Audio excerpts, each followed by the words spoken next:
আমরা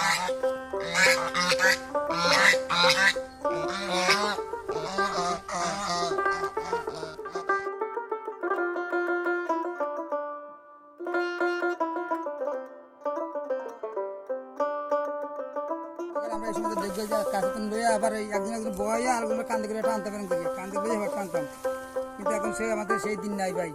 অনেক দুষ্টামি করতাম ছোটোকালে ভাই, এখন তো এই দুষ্টামি করার বয়স নাই আমাদের। এখন তো বুঝে গেছে তোমার তো নোয়া করতে হয়, ভালো ব্যবহার করতে হয় মানুষের সাথে। আমার ওই খারাপ ধরনের হাঁটা ব্যবহার চলা আলোচনা করতে করা যায় না ভাই, কারণ বছর লাগে সব কিছু পরিবর্তন হয়েছে আমাদের।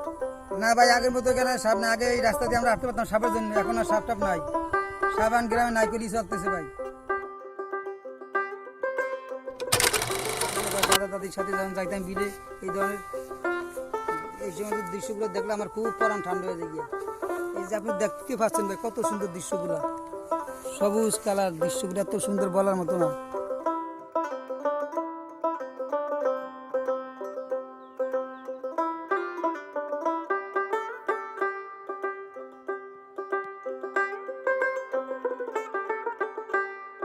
এই যে ভাই আমি যে জায়গাটা আসলাম এখন বর্তমানে, এই জায়গাটা এত সুন্দর বলে আমি শেষ করি, কারণ এই জায়গাটা আসার সাথে মানে এত সুন্দর বাতাস শরীরে লাগতেছে, মানে মানে শরীরটা আমার বড় হয়ে যেতেছে।